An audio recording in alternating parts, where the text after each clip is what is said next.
So let's talk about Irwin Allen's intensifying disaster flick, The Towering Inferno. Big D's Entertainment Rankings and Reviews.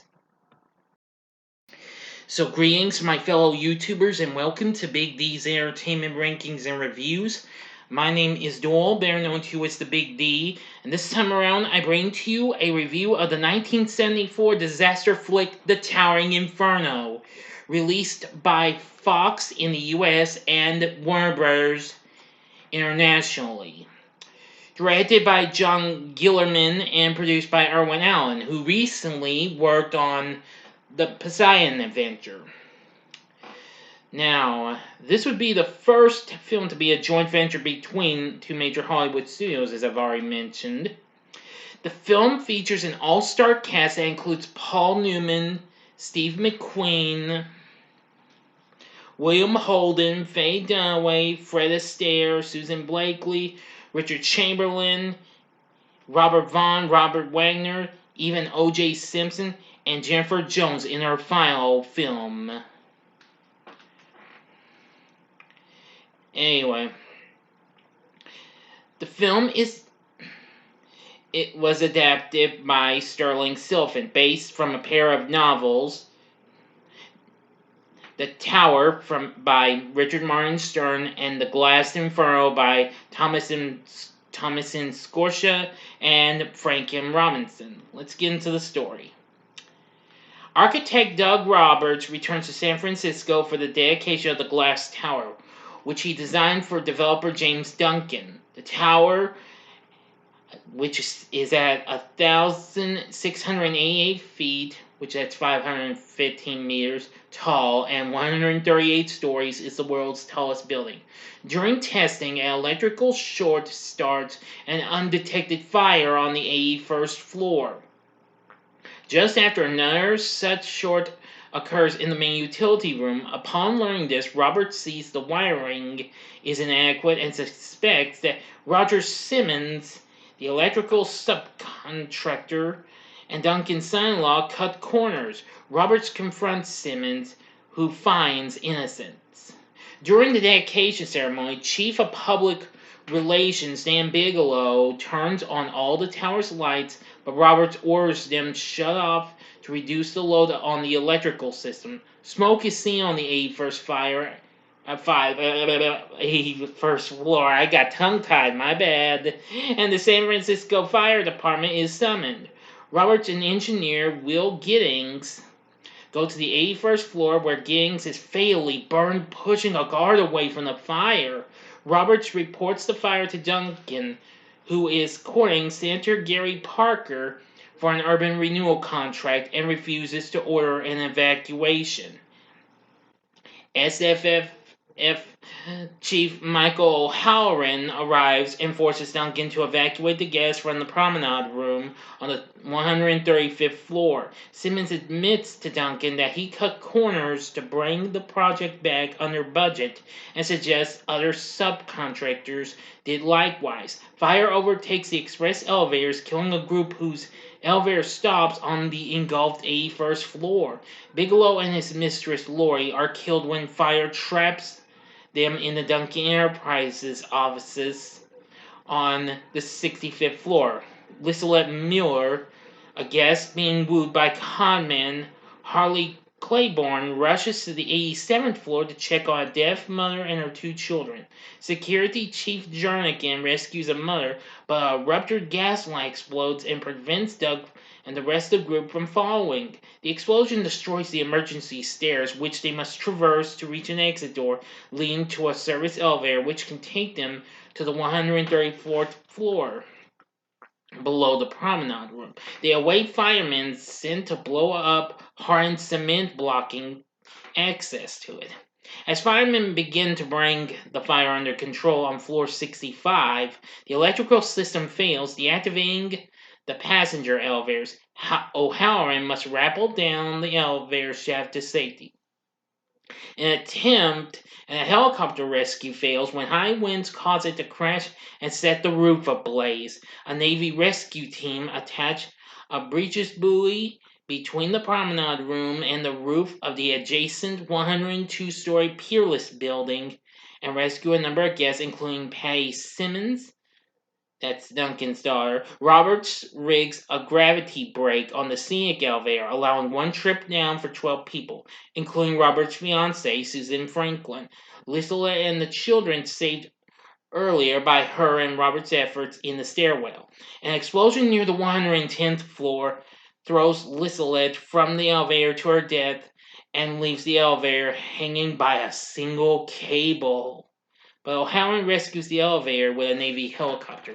Now to the ending, you know the procedure, 5 seconds to stop. Go to the description box below and fast forward to the time below. If you've seen the movie already, please continue on after the 5 seconds is over. Thank you. Here we go.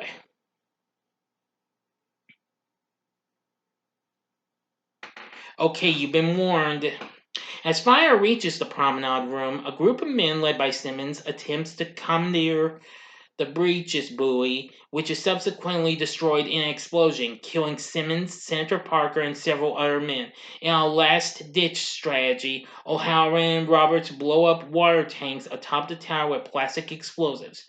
Most of the remaining partygoers appear to survive as water rushes through the ruined building, extinguishing the flames, though it is clear that many are not so lucky. Harley Claiborne, in shock upon hearing of Lissalette's death, is given her cat by Jernigan. Duncan consoles his grieving daughter and promises that such a tragic disaster will never happen again. Roberts accepts O'Halloran's offer of guidance on how to build a fire-safe skyscraper, and O'Halloran drives away exhausted. End of story.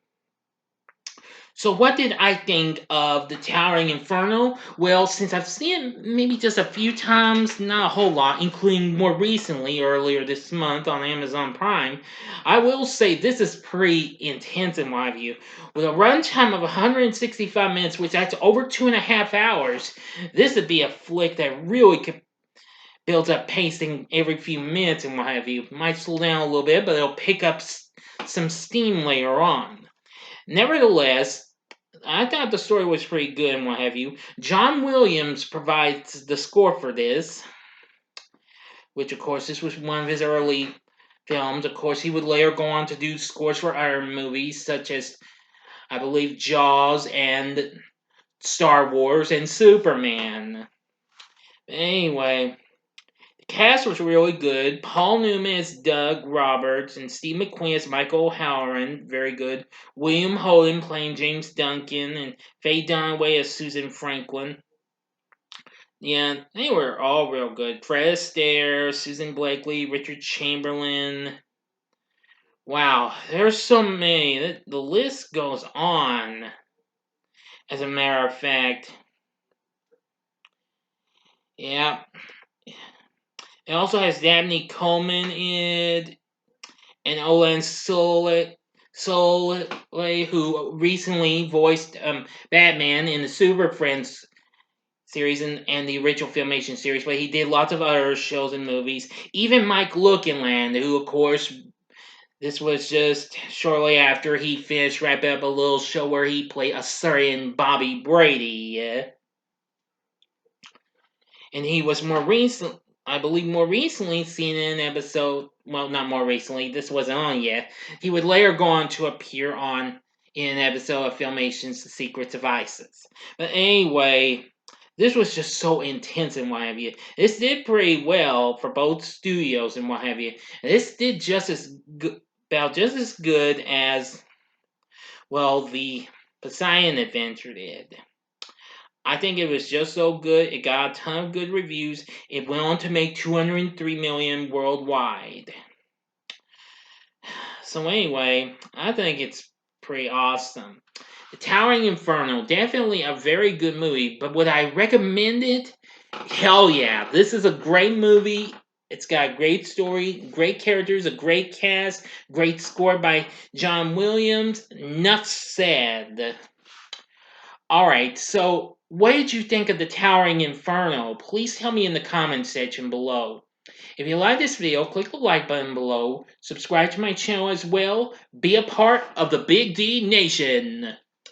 Stay tuned, I'll be bringing you some spoiler-free reviews in the next few days when I do spoiler-free reviews of A Quiet Place Part 2 and Cruella.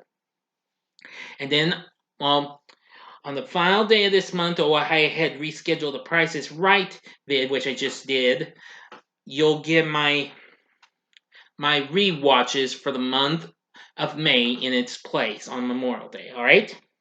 Thanks for watching, and if you like this, you might want to check out some of these other disaster flicks. In the upper left-hand corner is my review of Airport from 1970. The upper right-hand corner is my review of a sort of guilty pleasure, another film Irwin Allen worked on. That was the extremely heavily dissed 1978 disaster creature feature, The Swarm.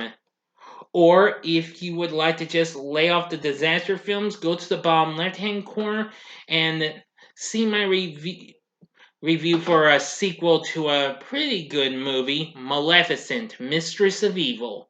And the bottom right-hand corner is the button you can click to subscribe. If you like rankings and reviews on movies, TV, music, video games, etc., then I'm your guy. Thanks for watching. Until next time, I'm the Big D saying, see ya.